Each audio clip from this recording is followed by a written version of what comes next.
Hey guys, today I'm going to teach you how to do the midsegment theorem for triangles. I'm on page 69 in your packet, and if you'll just flip in your packet real quick to look at this problem, this is something that you should have completed with Mr. Bunn. So hit pause on the video if you need to until you get your packet out and you're looking at this problem.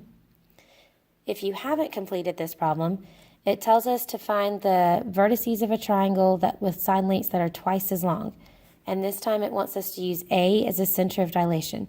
So I used my ruler, I drew lines to extend these sides, and then I measured on the ruler how long it was from A to C, and then I took that length and I duplicated it from C to C prime. So these two lengths right here are the same. So I'm going to go ahead and mark that by putting a tick mark on each one. And then same thing over here. I measured the distance with my ruler for A to B, and then I scooted the ruler down to show the distance from B to B prime. So these two distances are the same. Now, the distance from A to B is not the same as A to C, so I'm going to put two tick marks on that one, and I'm going to put two tick marks over here. Okay, go ahead and add that to your picture if you haven't already. I want y'all to be following along with me while I'm doing this. Now, what you have here, since I know these two pieces are the same because I did a dilation of twice as long, that means C is what kind of point? It's a midpoint because it's in the middle of these two segments that are congruent. And B is a midpoint because it's in the middle between these two segments. That's important because if B and C are midpoints, do y'all see the two triangles in this picture? You have this little triangle here, and then you have the whole big triangle. If you have a line through the middle of a triangle, it connects the two midpoints of the triangle, this segment is called a midsegment. So on your paper, I want you to write the word midsegment right here. That's the definition of a midsegment, is a segment that connects two midpoints. So if you want to write that over here, you can. Midsegment is a segment. I got off the screen a little bit. Scoot this over. A segment joining two midpoints. Okay? So if you know you have two midpoints connected, that is a midsegment. Okay, so what we're going to do is we're going to figure out what's true about a midsegment based on what we've done right here. So if you look down at number 6, it says, explain how the diagram you created above can be used to prove the following theorem. The segment joining midpoints of two sides of a triangle is parallel to the third side and half the length. Okay, there's a couple of properties about dilations that are true in this picture that this theorem is asking us to basically say, because we did a dilation of a scale factor of 2, this is true. We already know that this side is the same as this side, and so that means AC is half of AC prime. This entire segment right here is twice as long as just AC is. Same thing over here with AB prime. AB prime is twice as long as AB because these are both, this is halfway, so this is half of the whole distance, and the whole distance is twice as big. Well, if with similarity and dilations, if that is the scale factor for these two sides, then it's also going to be the scale factor for this midsegment and the third side. This is the third side of the big triangle, and the midsegment is going to be half of the third side. That's just because of properties of dilations. So if I were to tell you that this midsegment right here was 4, I'm just randomly picking a number. It has nothing to do with this problem. I'm just randomly picking a number. If the distance from B to C is 4, then what would the distance from B prime to C prime be? 8, because this is going to be half, because I know this dilation was a dilation that makes it twice as big. So that means this is going to be 8, and I got 8 from doing 4 times 2, okay? By the same manner, let me scratch the 8 out for a second and do a different example. Let's say that this segment right here, I'm going to scratch out the 4 as well. if I tell you that this segment right here is 10, and I want you to find the midsegment, well, you know if it's a dilation of 2, if this is 10, that means this side's going to be 5. Okay, so that's what we're saying, is that the midsegment is half of whatever the third side is, or this side is twice as big as the midsegment, however you want to say that. So that's what it's saying here. The segment joining the midpoints of two sides of a triangle is parallel to the third side and half the length. Now for the parallel piece, do y'all see this angle right here and this angle right here? If this triangle and the big triangle are a dilation, then that means these angles are the same. I didn't change the angles or the way the triangle looks. All I changed was the length of the segments. I made the segments twice as big. So the angles are all the same. See, angle A stayed the same size. I didn't change anything there. This angle C right here is the same measurement as C prime right there. Those angles are all the same. So if you remember our picture from Unit 2, and I'm just going to jot it down here. If you have two lines cut by a transversal, you've got an angle here and an angle here, and what kind of angles are those called? Those are corresponding angles. So corresponding angles are congruent, then that means these lines have to be parallel. That's what we have in this picture. If we know these angles are congruent because we did a dilation, we didn't change anything about the angles. If the angles are congruent, that means this line is parallel to that line. So that's the midsegment theorem. Midsegment theorem says the midsegment is half the third side and these two lines are parallel. So what I want you to do is on your paper down here where number 6 is, I want you to write above this, I want you to write midsegment, and I want you to be actually writing this on your paper. So if you need to hit pause and find a pencil, whatever, do it. Midsegment theorem.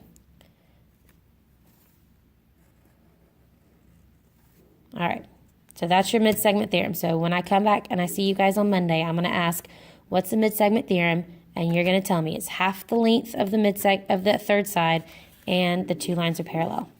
Okay, so now let's go look at some midsegment theorem problems. So I'm flipping through, turning your page with me. You should have done that practice yesterday. You should have done this practice yesterday. So now we're looking at this worksheet that says midsegment theorem. Get to this part. Okay. All right. So it says in this first batch of question, it says use the diagram where D, E, and F are midpoints of the sides. So do you see D, E, and F? They just told us that these 3 points are midpoints. That means this part is the same as that part, if D is a midpoint. If F is a midpoint, this part is the same as that part. And if E is a midpoint, then this segment is the same as that segment. Okay? And so what we're going to do now is we're going to answer these questions. It says in this first part, segment DE is parallel. That symbol means parallel, which y'all should know that by now. Segment DE is parallel to what segment? So when I look here, DE is this segment right here. It's a midsegment because it connects two midpoints. The midsegment is going to be parallel to the third side. So if this is a midsegment, this is the third side right here. Okay? Don't say FC or BF because DE is parallel to the entire segment. So you want to use the endpoints of the whole third side. So we're going to say DE is parallel to BC. So over here on this problem, we're going to say segment DE is parallel to segment BC and draw our segment bar. Okay? Segment FE is parallel to, so look right here, FE is this way.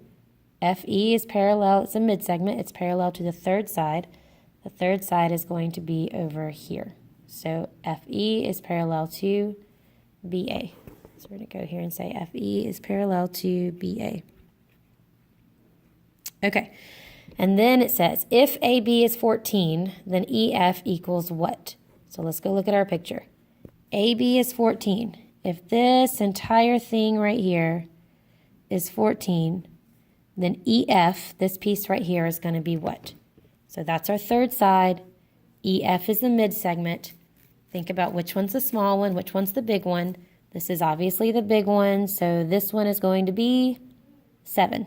That one's 7 right there because it's half of the third side. See, midsegment theorem is super easy. All right, so EF is 7. Then it says if AE is 8, then DF equals what? So I'm going to look right here. I'm going to say AE is 8, then DF. Okay, think about this for a second. DF is right here. AE is not this entire piece. It's just that section. So if this section is 8, what's this section going to be? 8, because they're congruent, because E is a midpoint. That means the whole thing is 16. So if the whole thing is 16, DF is going to be half of 16 because it's half of the third side. So half of 16 is 8. So all 3 of these little pieces right here are 8. Okay? So over here, DF equals 8. All right. And then it says if DE is 6, find BC. I'm going to leave that one blank and let you try that on your own. I'll have the answer key completed. So once you're done, go up to my desk and ask Mr. Bunn if you can borrow the answer key, or don't take it back to your table because y'all will end up putting it in your book bags by mistake. So just come up here and check your answer when you're done. I'm leaving that one alone. All right, skip down to 6 through 9. 6 through 9, they tell you some good information right here. They tell you RK is 3, so I'm going to go ahead and put 3 on RK. Label your picture. KS is 4, so I'm going to put a 4 right there on KS. And it says JK, that symbol right there means perpendicular. JK is perpendicular to KL. So JK is this segment here. It's perpendicular to KL. Put a right angle in K. Excuse me. All right, so now you have some questions where it wants you to find the length of RS, and it wants you to find the length of JK, and it wants you to find the length of RT, and the perimeter of triangle JKL. All right, to do that, to find RS, I'm not going to do it for you. I'm just going to do a quick little reminder here. RS is the hypotenuse of this right triangle. Okay, and so if you know this side's 3 and this side's 4, you can very easily do Pythagorean theorem to find out what this side is. So just as a refresher, Pythagorean theorem is a squared plus b squared equals c squared. So you're going to use that to find RS. Now this has nothing at all to do with midsegment theorem. They just want you to use that to find RS. Then when you know RS, you can use that to help you figure out what JL is. So if you know RS, you can find JL, and that will help you answer the last question, which is the perimeter of JKL. Okay, so go through and answer these. When you're done, go check my answer key, see how you did. Okay, something happened. All right, on this next part, the math is done. You're just going to take half of stuff. But when you're looking at algebra here, I want to do a couple of algebra problems with you just so you guys can have a refresher on that piece. It says YZ is 3x plus 1. So I'm going to come and look at my picture. YZ right here is 3x plus 1. So I'm just going to write 3x plus 1 on that segment. It's upside down, but that's okay. And then it says MN is 10x minus 6. So I come to where MN is. I'm going to draw a little bracket. And that is 10x minus 6. My OCD girls are having a cow that I just wrote one thing upside down and the other thing the other direction. Okay, so now we got to solve for x. Okay, so if this was 4, you know that this side would be 8. So we're going to do the math the same. We're just going to have to use algebra here. This is the little guy. The little guy times 2 equals the big guy. So we're going to write that equation. Little guy times 2 equals big guy. Little guy is 3x plus 1. Draw parentheses around that. Little guy times 2, put a 2 right there, equals the big guy, 10x minus 6. So that's your midsegment. Double your midsegment, and that'll get you to the third side. So then you just distribute. 2 times 3x is 6x. 2 times 1 is 2, equals 10x minus 6. Subtract 2 from both sides. That's gone. So you have 6x equals 10x minus 8. Subtract 10x from both sides. 6x minus 10x is negative 4x equals negative 8. Divide by negative 4. Negative 8 divided by negative 4 is is positive 2. So x equals 2. Squeeze that in. So when I look over here at my question, it says yz equals blank. It's not asking me for x. It's asking me for yz. So if I know x equals 2, I need to plug that into yz. Do you see right here where it says yz is 3x plus 1? So I'm going to take the 2, plug it in for x. So 3 times 2 plus 1. 3 times 2 is 6. 6 plus 1 is 7. Yz is 7. Okay? I want you to do number 11 by yourself, and then go check your answer key.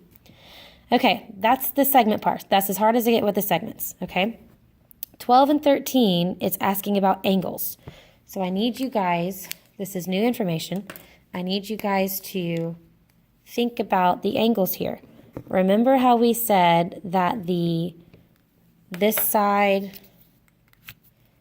is parallel to this side, and I already showed you the corresponding angles. That means if you know it's a midsegment, you know that you've got corresponding angles and you can find some congruent angles. So on number 12, it says if the measure of angle MON is 48, MON, M to O to N, is this angle right here. And they're saying that's 48 degrees. And so then they were asking you, what's the measure of angle MZX? MZX is this angle here. All right, I'm going to use my highlighter to help you guys see something. If I have a line here and a line here, and this is my transversal, if I were to extend this out, do you see that picture from Unit 1? That's the parallel lines cut by the transversal. So that means these two angles are corresponding angles. So if this guy is 48, this guy is 48, because corresponding angles are congruent. So when I ask for the measure of angle MZX, it's 48 degrees. Okay. Then it says MXZ is 37. MXZ is this angle right here. Oh, sorry, y'all can see that. MXZ is this angle right here. And then find the measure of MNO. M to N to O. MNO is this angle here. So they're talking about this one and this one. I'm going to let you guys do that. When you're done, go check your answer. Okay, 14 and 15 is more of the same, so we're going to skip that because we don't need busy work. Okay, turn the page to the back of this.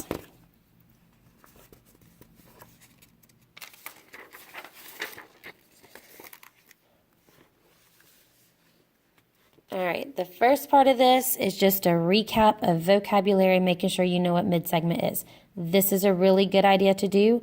I will tell you that some of these answers are going to have multiple answers, so if what you get right here doesn't match mine, that's okay. It might still be correct. You can ask me on Monday if you're unsure about this. So you guys are going to go through and do these 5, okay? What I want to do with you before I let you guys just work and practice midsegment theorem is I want to practice some of these angles. So we're going to look right here at number 9. It says angle SUP. SUP is right here, okay? Now they have a 55-degree angle in that picture. We have these segments. We have these tick marks that show us S is a midpoint, since both of these are the same, and T is a midpoint since both of these are the same. And then I have a Z. What does a Z mean? If you've forgotten, go ask Gabriel because this is his favorite. All right, if you have a Z, you've got alternate interior angles. So if this guy is 55, this guy is 55 because alternate interior angles are congruent. So you're going to put 55 degrees right there. So when it says angle SUP is 55 degrees, okay? Then it asks for SUR. SUR is this angle. I'm looking at number 10. SUR is this angle. What's true about this 55 and this angle right here? What do they make? See how they're stuck together? And they make this line? How many degrees is a line? 180. So if I want to figure out what this is, I'm going to take the 55 and subtract it from 180. So grab a calculator. Oh, y'all probably don't have calculators because they're all in the Algebra 1 testing. Okay, use the calculator on your phone if you need to, and you're going to do 180 degrees minus 55, and you should get 125 degrees. Okay, so angle SUR right here is 125 degrees. The reason we know that is because these two angles make a line, okay? And then it asks for angle PRQ. PRQ is right there. To find that one, you're going to use another thing. Let me get a different highlighter color. I'm going to turn my paper sideways just to help y'all see this. Okay, do you see this segment we have right here? We know that's a midsegment. It's parallel to this side. If I have that segment, okay, my orange highlighter is not working that great over the green, and then this segment, do you see this picture I have here? If I extend it out, then you've got your two lines cut by a transversal. Now, if I just draw that little picture down here by itself, just to help you guys see what I'm talking about, this angle and that angle are what kind of angles? They're same side interior. Do you remember what's true about the angles of same side interior angles? Or, I'm sorry, about the measures. The measures of same side interior angles are supplementary. So if this guy is 125, this guy is going to be supplementary to that.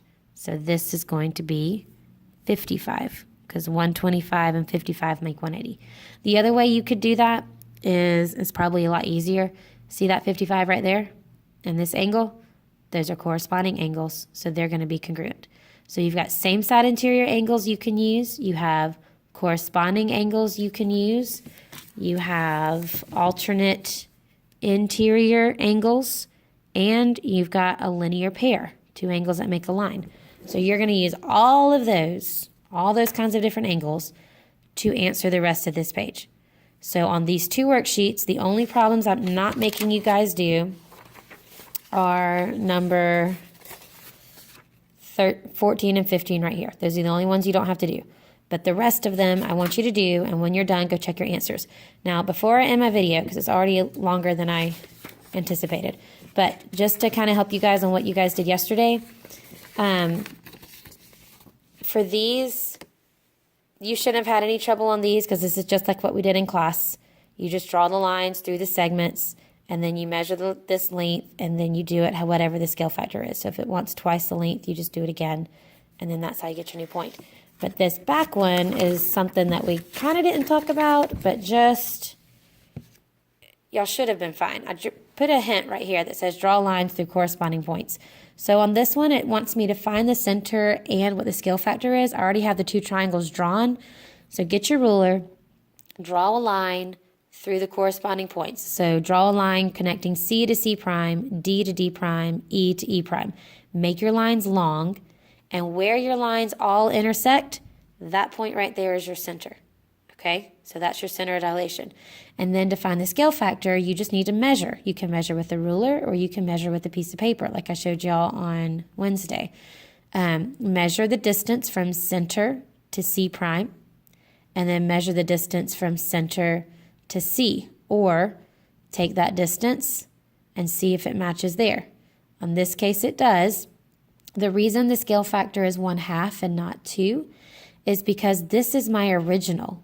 See how there's no prime numbers on this one? I started with the big triangle and I'm ending with the small because this one's the one that's got the primes next to the letter, so I know that's my new one. So since this is small, it's a reduction. So I'm going from big to small, which means I'm going halfway. Okay, so that's why my scale factor is 1/2. Remember that if it's an enlargement, it's going to be bigger than 1, and if it's a reduction, it's going to be smaller than 1. okay? All right, please work hard. Mr. Bunn said you guys were good. Please stay in the room until the bell rings. Don't be crazy. Do things that I normally ask you to do. And I will see you guys on Monday, and we will go over any questions you have, and we will finish up similarity. Good luck to those of you testing on Monday and Tuesday for history and science. And I will see y'all on Wednesday if you're testing. Okay, bye guys. Have a good weekend.